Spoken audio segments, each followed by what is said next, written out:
The Racing Pod on Off the Ball. And you are welcome to the brand new Racing Pod here on Off the Ball with John Duggan and Johnny Ward. We're delighted to be able to bring you this new show every Friday, which will include analysis, race previews, tips, stories, crack interviews, Leopardstown, Punchestown, Ferryhouse, Cheltenham and Aintree. We're going to be all over it, folks. The first half of the pod each week will be free to air. The second part will be exclusively for members, so be sure to sign up by going to offtheball.com/join.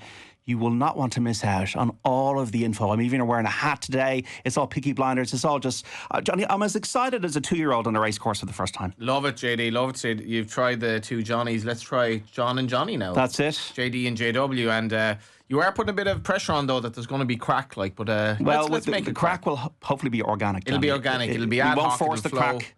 Racing, there's never lack of something to talk about. And I have to say, like Cheltenham this weekend... coming back, and the cards that Navan have made this kind of 2-day little mini festival, and the we'll talk about the Troy Town and all that, but the cards and the good horses coming back, cold weather. I love this time of year. Having a hot whiskey at Navan, Troy Town Day, was one of my great memories of getting into racing, and excited. It's our first show, the first Racing Pod. Why do we love horse racing? What got you into loving this sport? It's strange when Bobby Joe would have been on beside me, and he was brought to the school when I was, I suppose I was probably 16 or 17 at the time maybe, and Bobby Joe was paraded after he won the Grand National, the Carberry's horse, and I remember saying to a mate, "Geez, no interest in this at all," and no interest in racing. And when I was in college in Dublin in DCU studying journalism, for want of a better word, in studying and journalism, I had a lot of time in my hands. So I was living in Whitehall. There was a little Boyle Sports, little bookie shop. Kind of that. I'm not even sure if it were Boyle Sports. It might have been a little independent. Kind of just as you're going out towards DCU was to your left, and I was living in sort of Whitehall beside the Viscount pub. And there was a little betting shop there, and I just had a lot of time in my hands. So I went in, started to sort of get into racing. Ended up meeting some of my best friends in that betting shop. We all got involved in a horse together that ended up finishing second in the Troy Town. What was the name of the horse? Operation Houdini. Who trained it? Davy Fitzgerald in Limerick. Right. And it was one of these mad stories, JD, like that. He was the first horse we got involved in. I think he cost about 14 grand. He was kind of a store horse, and we paid maybe 2 grand each. Must have had a few quid at the time. And he ended up being, took him an age to win, but he ended up being like first past post Cork National, second in a Troy Town to Notts Repair, no less, when Notts Repair was a handicapper. And that's how I got into it, from that betting shop and all the friends. The late John Walsh was one of the first I met in that shop. One of my best friends who passed away subsequently. And the crack that we had, and I'll always remember Navan. I'll always remember ordering a bus load of us go to Navan, and I think racing really needs that in the jumps game now. It does. We'll talk about the Troy Town, but it's almost fanciful to think that you could have an Operation Houdini in the Troy Town. Yeah, because in the flat at the moment, I'm involved in friendship with Ricky Delaney out of Shamrock Thoroughbreds. So am I, sadly enough. We go racing, and just even to go, we went to Laytown for the 150th year. We go to Gorn Park. We get the train down to Limerick Junction for the Tipperary races. And just the crack, it's more so, it's not really about the punting as much as the crack of going to these race courses. There's 26 of them around Ireland. And just having a great day out, bit of slagging, bit of banter, pick one, you win, you lose, and you just see I suppose it's such a rural sport as well, the culture of the sport and the purity and the authenticity of these days.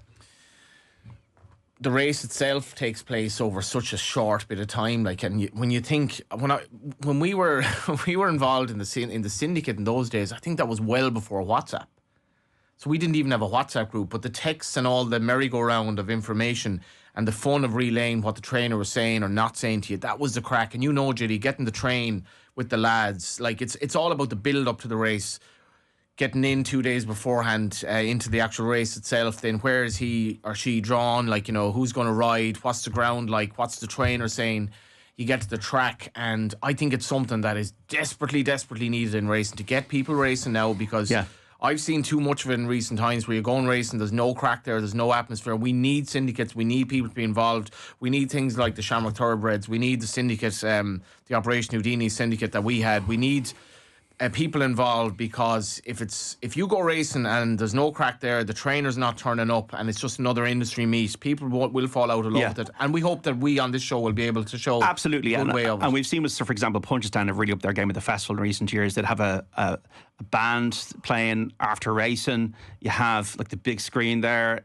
You've got really good facilities at the festivals. I find can be really good, but it's the day to day, as you say. But the intrigue is, I mean, even around Christmas time, when you're making calls on Christmas Day to somebody to make 11% the next couple of days, that's when you're hooked. Then you have the bus. Myself as my dad, he was in the living room, and he'd be doing this in the living room with the binoculars. Put to his eyes, the imaginary binoculars, and he was just obsessed about it.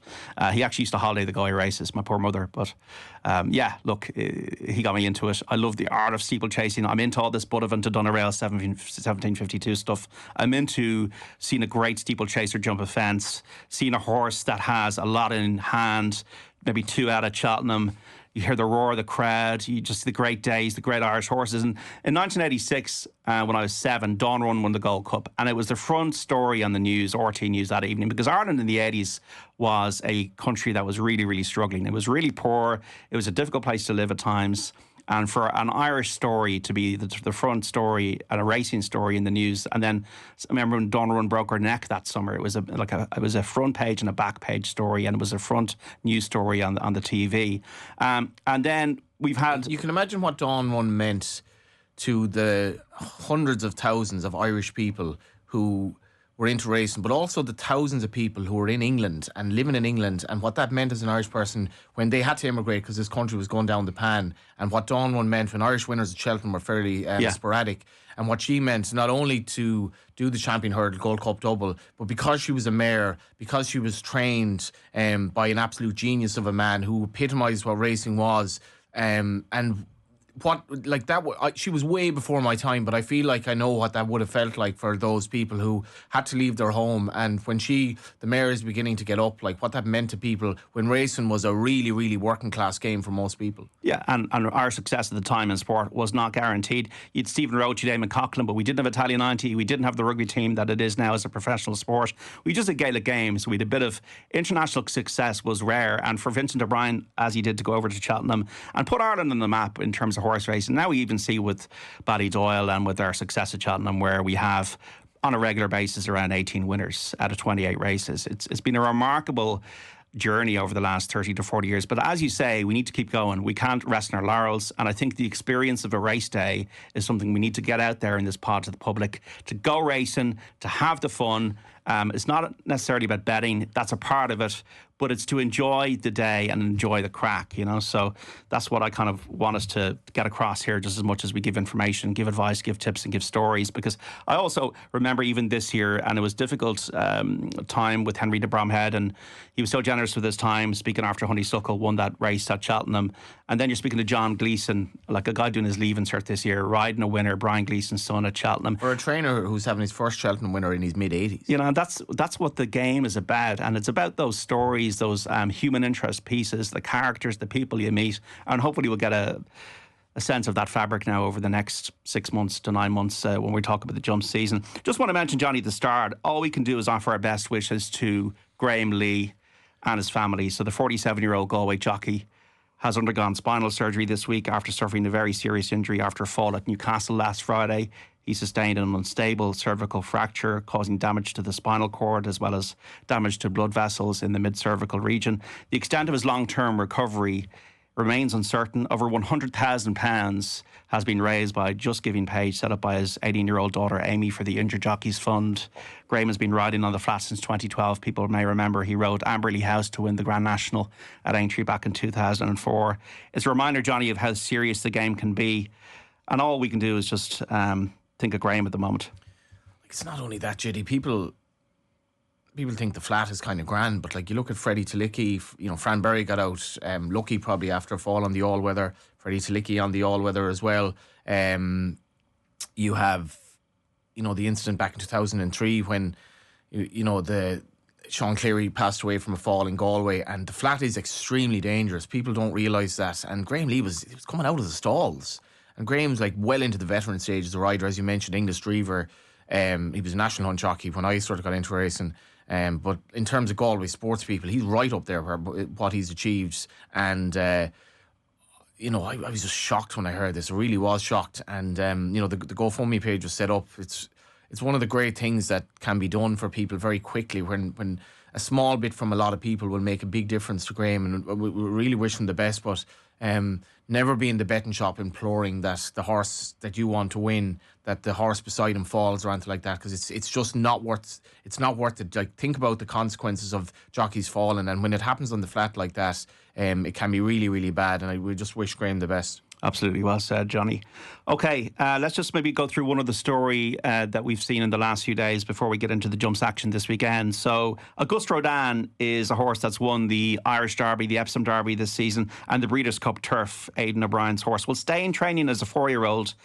And it's won, 7 out of 10 races. The breeding's been very interesting with this horse. Had a Deep Impact, a Japanese stallion, Rhododendron, a mare that came out of Galileo. So it's an interesting one. Why do you think they're keeping this horse in training as a 4-year-old? It's really interesting. And like this talk from potentially running on the dirt, to me, is, I don't know, is that possible? Like, if you look at the Dam Rhododendron, she won 5 races. She was very good, but her career actually tailed off a bit towards the end. So you'd have that little proviso as to whether, because he's been very in and out this year, and when he's good, he's very good, like that ad. And I don't think it's necessarily a ground thing. I don't know what happened at Ascot. There was an apparent excuse at Newmarket, but you're kind of thinking, excuses are excuses, but like, that's no good to me if you want to turn him into a stallion. But for Aidan O'Brien, he's full of belief. He told me to back this horse for the after the Guineas. He told me just forget about that. Like, basically, back him at Epsom, and he was going to improve the trip. That was fine. Came back and trip in the Champion Stakes, was all good. And then to go over to America, and if he'd had an aversion to travel before, this seemed to be kind of out the window. A lot has been made of the ride, but he is by Deep Impact out of Rhododendron, so he has an awful lot going for him. Aidan says that I do feel with the lads, as they're called, like, the lads have an average age of about 78 at this stage. Like, so at this stage of their life, they're not going to bring their money to the grave. I imagine they do want to have a very good horse next year that can bring them to places like back to the Breeders' Cup, potentially to the Arc, Champion Stakes, bring them to England, and also solidify the fact that he can be a stallion who will back up his form into his 4-year-old campaign. And it is great to see, like, we bemoan the way the jumps racing is going, but like, a lot of 3-year-olds are just gone, and you get into starting to like them, and it's not good for the flat game. But ultimately, as a sire, as much as he's going to be a very valuable sire, if he did retire now, there still will be a little bit of question mark about him. And most 3-year-old sires that win a derby or whatever they do, like, most derby winners are run-of-the-mill stallions, basically, or if even that. You need 2 to 3 in a generation. You Sadler's Wells, you Galileo, and that's enough Monsieur. That's it. That's all you need, really. Yeah. Rocky Gibraltar, as we know, wasn't that great a stud. Frankel, though, was probably the supreme miler and went on as a 4-year-old and has been a good stallion. He's going to be a great stallion, Frankel, but there is a lot of the Frankel horses do have little quirks, because you got to remember, he was not straightforward. Whereas Deep Impact seems, apart from the 2 sort of blips in his career as a prospect and everything about him, it would seem that he's more straightforward, and I think he's going to be a really interesting stallion. But there's probably a bit like, and the cold-blooded nature of how these men made all their money. Maybe you'd say this is nonsense, but it's probably a bit at this stage of their life where they're actually enjoying having a good horse. I don't know how Ryan Moore, Frankie Dettori, these lads do it. I don't know if you saw the jockey cam that they put on Frankie Dettori when he rode at the Breeders' Cup in Spiral, where he came from pretty much the back of the field to win on the line. How can a jockey judge in his head where the line is and judge the pace of a race? Obviously, it's practice makes perfect, and you're doing it every day 5, 6, 7 times a day. You're going to get good at it. But I can't get my head around how these lads are able to know where the line is and time their run to perfection. It's astonishing. And like William Buick, and what was it, the following race, he's like, I was thinking that it was a bit of a long delay here. It's like, I thought it was up pretty handy there. And you're talking like that race was like, what was it, like maybe a short head? And you're going at like a speed, like say 35 miles an hour. And I remember I was at the doctor in the week, and there was a race that was restricted to jockeys who hadn't ridden that many winners this year. 2 young jockeys, Oisin McSweeney and was it Scott McCullough, were in a photo finish.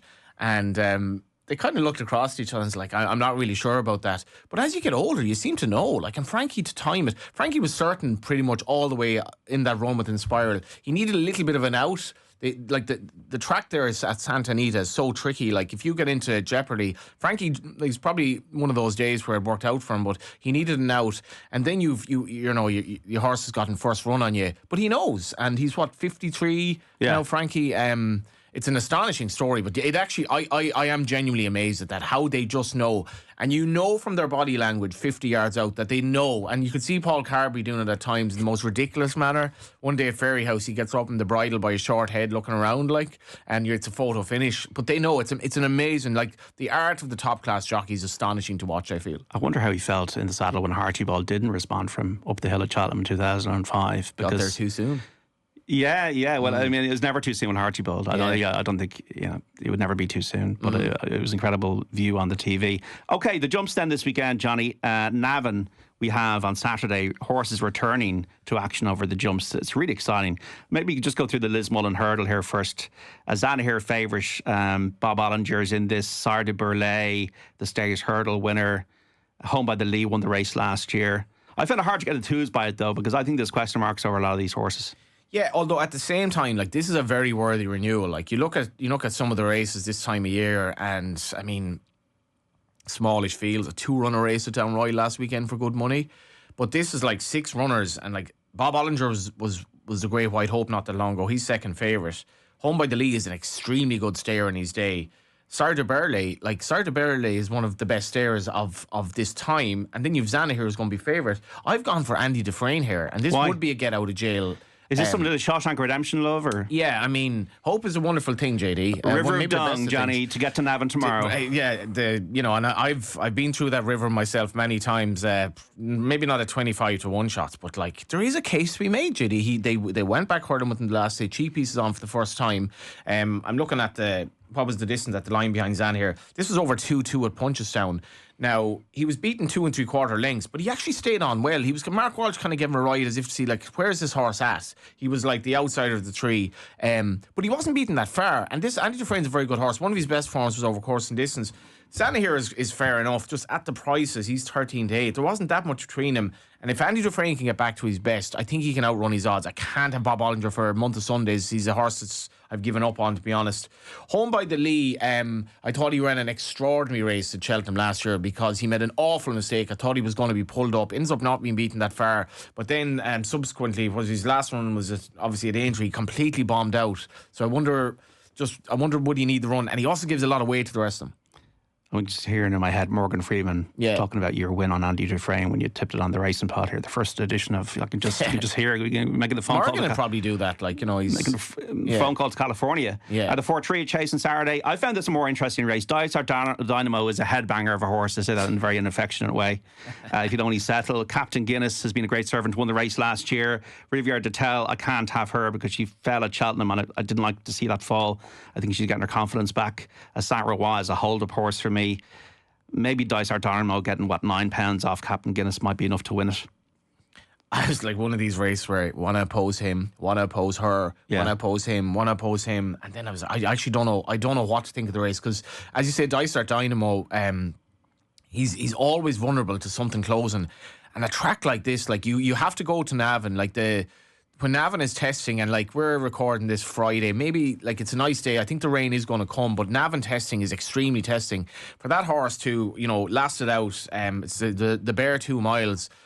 Things will have to go his way, and obviously Riviere de Tel could take him on a bit as well. Saint Roy, as you say, is a hold-up horse. I think he's fairly exposed at this stage, whereas Dysart Dynamo is entirely exposed. Captain Guinness is rock solid, really rock solid. No issue with this place at all. Henry's horse is going well. When he won the race last year, he was a 4-1 chance, and he beat Riviere de Tel, who was odds on at that stage. Also ran well at the spring festivals. I think he's had a bit of a renewal in his game, Captain Guinness, so maybe he's the most solid. But he's kind of the most solid, but he's rated 160, which kind of entitles him to maybe to win the race, but he's 8 going on 9. He's thoroughly exposed. So you're looking for some. I do feel the market in this race is going to tell plenty because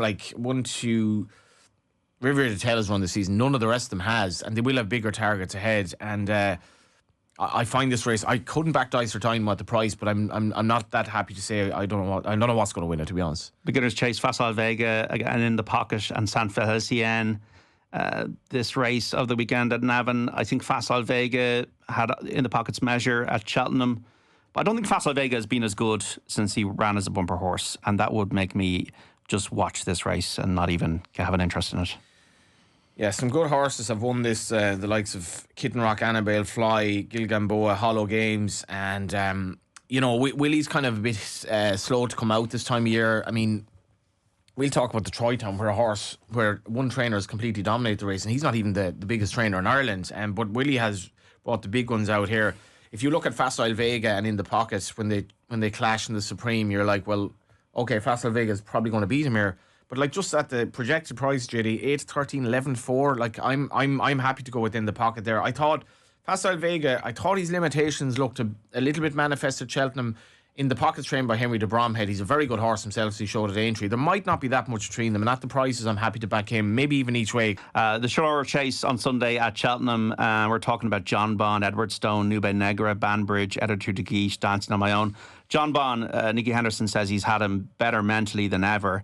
Only defeats in his career come to Constitution Hill and El Fabiolo. Edward Stone flopped in the Champion Chase. Nube Negra looks less progressive than John Bond. I like the attitude of Banbridge, course and distance winner. He's a front runner. I think if the ground's on the better side, he can bowl along. So I think it's between John Bond and Banbridge for me in this one.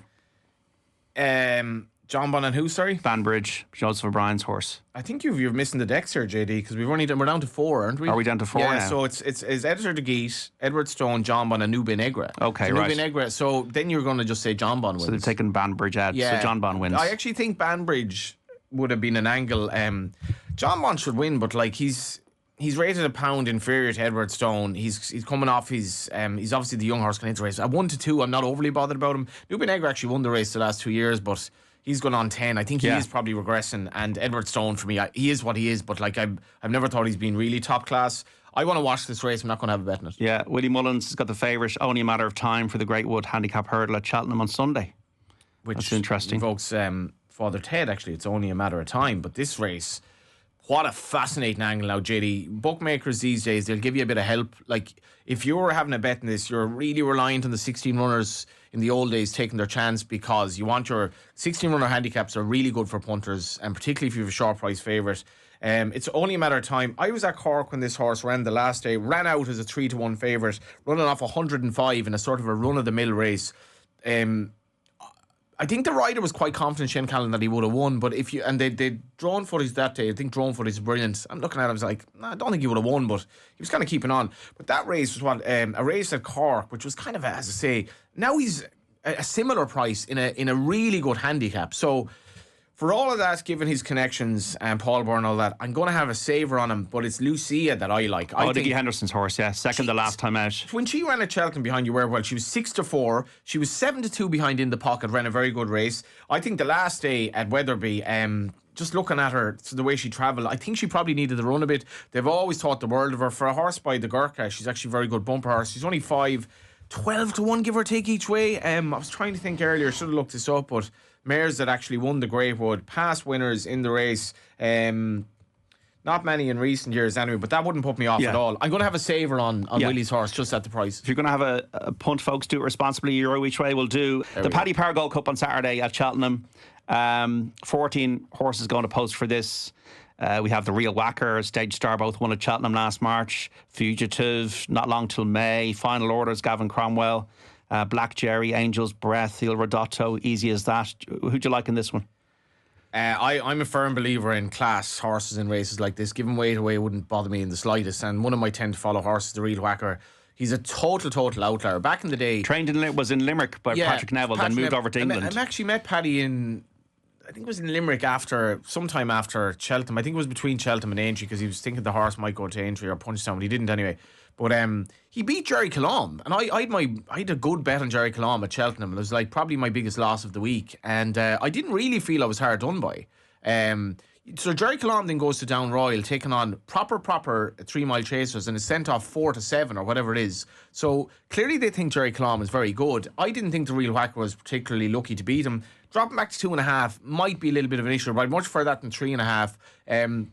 This is a complete outlier horse, Judy. You can't buy these store horses anymore because they're already gone point to point and to make money. That's my big problem. The 4 horses that ran at Down Royal in the big race, they were all basically bought out of the point to point field for massive money that nobody can get. Paddy took a chance with this horse, a store horse. Then he couldn't sell him because of COVID, and here we have. And I think he's 162. He's going to be pretty fit. Okay. So the real whacker do you for like? you. Stage Star, I think, you're talking about the class angle. I think this is a target for him. Maybe the real whacker's target is the Gold Cup, but Stage Star, course and distance winner, good traveller and jumper. So I think he's right there. Stage Star. The other one that I did like as easy as that, Venetia Williams, the handicaps, 10 stone 7. Good form as well. Good wins at Haydock and Newcastle last season. So easy as that maybe, but and also a bit of support for the market. But Stage Star for me against the real whacker for you, Johnny. So the Troy Town Chase on Sunday at Navan, 15 of the 22 horses trained by Gordon Elliott. All he can do is live by the rules. It's nothing that he's doing wrong, but the rules can't be right. Surely, can you not put a limit on how many horses can be in the 1 yard? Or is it more just reflective of the lack of competitiveness in the game at certain levels? This race optically, I mean, it was shared around WhatsApp this week, the entries. It's probably gotten worse at declaration stage in terms of domination. I want to put in the caveat here. If I were Gordon Elliott, absolutely, that's fine. But if you have like Jigginstown and Gordon Elliott buying the exact same type of horse, basically a 3 mile chaser, most of them aren't going to be grade 1 horses, they're going to end up in handicaps. You know, the Munster National at Limerick for me, where Gordon had 2/3 of the field, I thought that was utterly forgettable. Like, I'd really no interest in the race. Jevray won it, who runs here, and that's grand. And Ricky Doyle won it. Well done to Connections. There was no buzz at Limerick at all for that race. And unfortunately for this, it's just, I do wonder if HRI will look into restricting the amount of runners a trainer can have in a race.